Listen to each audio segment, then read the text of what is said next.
अनवर भाई, आज आपने प्रेस कॉन्फ्रेंस रखी है अपनी कुछ बातें रखने के लिए, तो क्या बात है, क्या बताना चाहोगे आप? अस्सलाम वालेकुम। अब तमाम पत्रकारों का शुक्रिया जो मैं एक आवाज के ऊपर आप सब लोग आए, सबका शुक्रगुजार हूँ। आज जो बात करने जा रहा हूँ मैं, राजनीति से अलग है, समाज के ऊपर बात करने के लिए मैंने बुलाया हूँ। ये मेरी एक संस्था है, मुमरा सेवाभावी फाउंडेशन, तो उसके जरिए मैं एक प्रोग्राम रखने जा रहा हूँ 15 अगस्त के दिन, आगरी कोली मुस्लिम एकता मंच कॉन्फ्रेंस।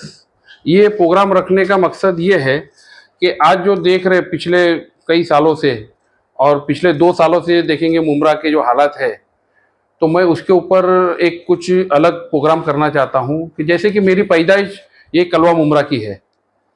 मैं कुछ दिन मुमरा में रहा हूँ, कुछ दिन कलवा में रहा हूँ, दोनों बाजू मेरा बिजनेस भी कलवा में है। तो मैं पैदा ही कलवा में हुआ हूँ। तो हमने देखे कि 72 के दंगे से लेके 84 के दंगे हो या 92 के दंगे हो, मुमरा के अंदर कभी भी कोई दंगा हुआ नहीं है। और जब ऐसा कोई वक्त आया भी है तो यहाँ के आगरी समाज के लोग हैं, उन्होंने मुसलमान के साथ में खड़े रह के उनका साथ दिया है और सहकार्य किया है। ना कभी यहाँ पे हिंदू मुस्लिम हुआ है, ना कभी कुछ हुआ है। तो इसलिए मैंने एक सोचा कि जब आदमी कोई बुरा करता है तो लोग उसके ऊपर उंगलियां उठाते हैं कि ये बुरा कर रहा है, तो जब कोई अच्छा करता है तो उसकी भी सराहना होनी चाहिए। तो इसके लिए करके मैंने एक 15 अगस्त के दिन शाम में 6:30 बजे नूरबाग हॉल के अंदर एक प्रोग्राम रखा हूँ, जिसके अंदर यहाँ 45 साल के अंदर 45-50 साल के अंदर जितने आमदार हुए आगरी समाज के, या 4 आमदार तो मेरे को मुंह पे ही मालूम है, जैसे कि जनार्दन गौरी हो गया, BK भगत हुआ, उसके बाद में एक भोईर करके थे, सुभाष भोईर तो MLC थी, मगर एक भोईर करके है वो, और गणेश नाइक साहब हो गए। तो इनके इतने आमदार होने के बावजूद भी कभी हिंदू मुस्लिम यहाँ पे नहीं हुआ, बल्कि उन्होंने साथ दिया है। तो इसलिए मैंने चाहा कि माजी आमदार है, माजी खासदार है, और जो नगर सेवक यहाँ के हो चुके आगरी कोली समाज के, उन नगर सेवकों के उनको एक सम्मान चिन्ह दे के उनका स्वागत करना चाहता हूँ। और मैं ये चाहता हूँ कि जो पिछले 48 सालों से हम लोग यहाँ पे रह रहे मुमरा के अंदर, कभी ऐसा दंगा नहीं हुआ, ना कुछ भेदभाव की राजनीति हुई है। तो आगे के आने वाले 50 साल भी ऐसे ही जावे, मेरी ये दुआ है, बाकी तो अल्लाह की मर्जी है।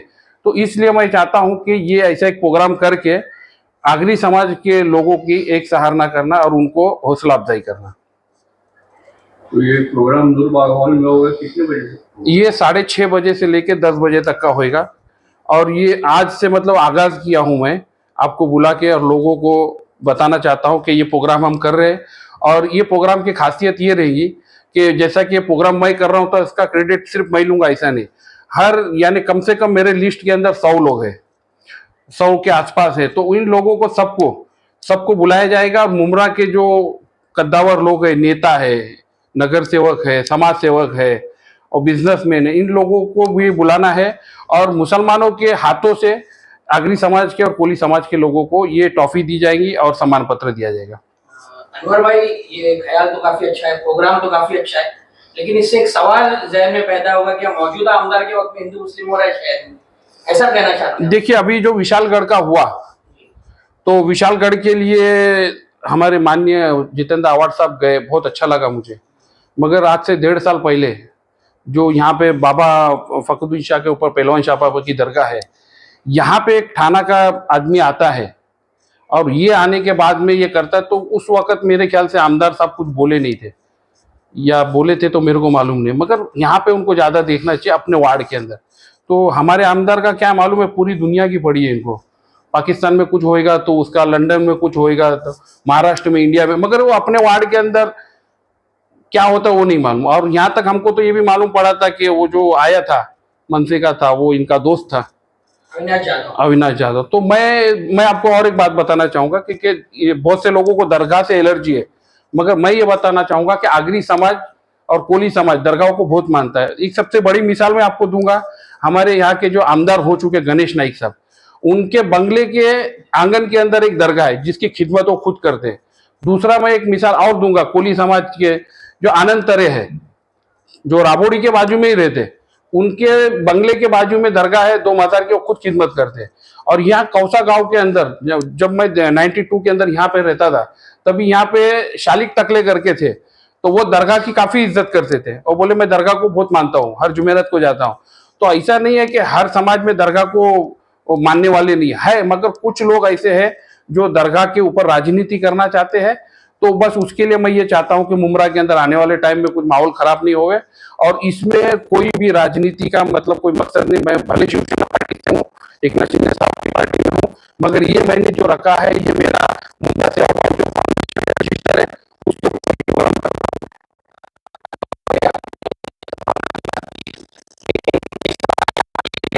कुछ ही दिनों पहले एक पोस्टर शहर में रखा, इसमें टीपू सुल्तान शहीद रहमतुल्लाह अलैह की तस्वीर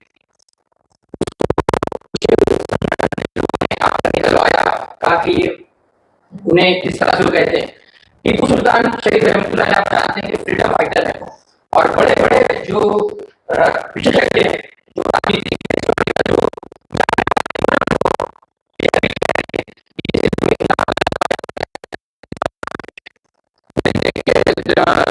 बात ऐसी है ना कि यहाँ पे वर्कर्स की लड़ाई है,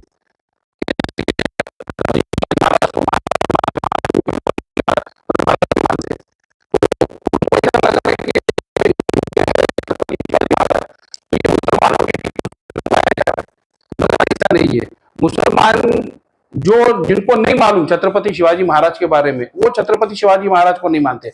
बाकी मुसलमान जिसने हिस्ट्री पढ़ी है, छत्रपति शिवाजी महाराज के साथ में आधे से ज्यादा फौज मुसलमान की थी, पठानों की थी, जो कि काबुल से पठान आए थे, मुसलमान थे वो, और वो मुगलों के खिलाफ लड़ने के लिए छत्रपति शिवाजी महाराज के साथ में थे।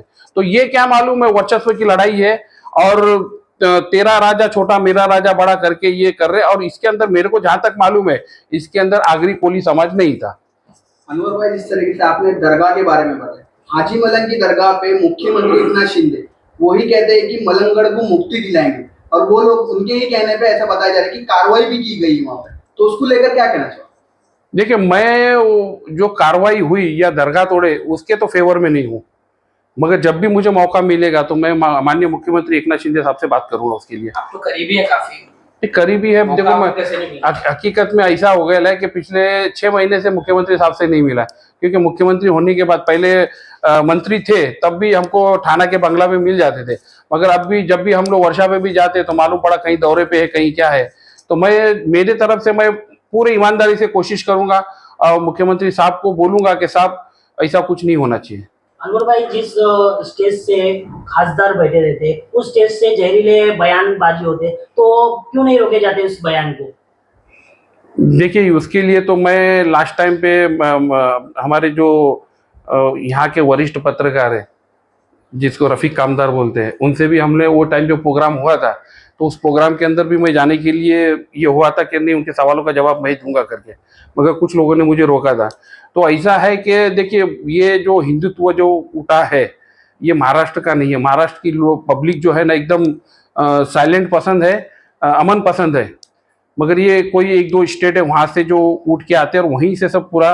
अभी देखा जाए हिंदू मुस्लिम होता, अभी आपने देखे कि कुछ दिन पहला एक जो कांड हो गया कल्याण पाठक के मंदिर के ऊपर, तो वो आगरी समाज की हमारी लड़की थी, उसके साथ में कितना घिनौना किया, और करने वाले 3 जन थे, और कौन से स्टेट से थे वो। तो मैं ये बोलना चाहूंगा कि महाराष्ट्र के लोग बहुत अमन पसंद है, और खास करके आगरी समाज के लोग हैं बहुत अमन पसंद है। अनवर भाई, जो माजी आमदारों को आप बुलाने वाले हो या यहाँ के जो नामचीन लोगों को इस एकता के प्रोग्राम में बुलाने वाले, तो क्या जो मौजूदा आमदार है आप उनको भी इनविटेशन दोगे इस प्रोग्राम के लिए? उसके बारे में सोचूंगा मैं क्या करना है, क्योंकि मैं एकता का प्रोग्राम है, इसमें कोई राजनीति नहीं। मेरा सवाल आपसे यही है कि जब ये मुमरा की दरगाह के ऊपर जो आँच आई थी, तभी हमारा आमदार कहाँ था? उनको इनविटेशन न देना, ये सवाल जाएगा कि शायद आने वाले इलेक्शन को देख के। नहीं, मैं देखो, मैं कोई पार्टी से मैं जो आगरी समाज ने मुमरा के, मैं कोई पार्टी के लिए और कोई जात के लिए नहीं कर रहा हूँ। पिछले 45 सालों से आगरी समाज ने जो मुसलमानों के साथ में जो व्यवहार किया, अच्छा व्यवहार किया है, हमको उसका इनाम देना है, और इसके अंदर मुस्लिम और आगरी का है ये। अगर वो कोई आगरी में बैठते तो उनको भी बुला लूंगा।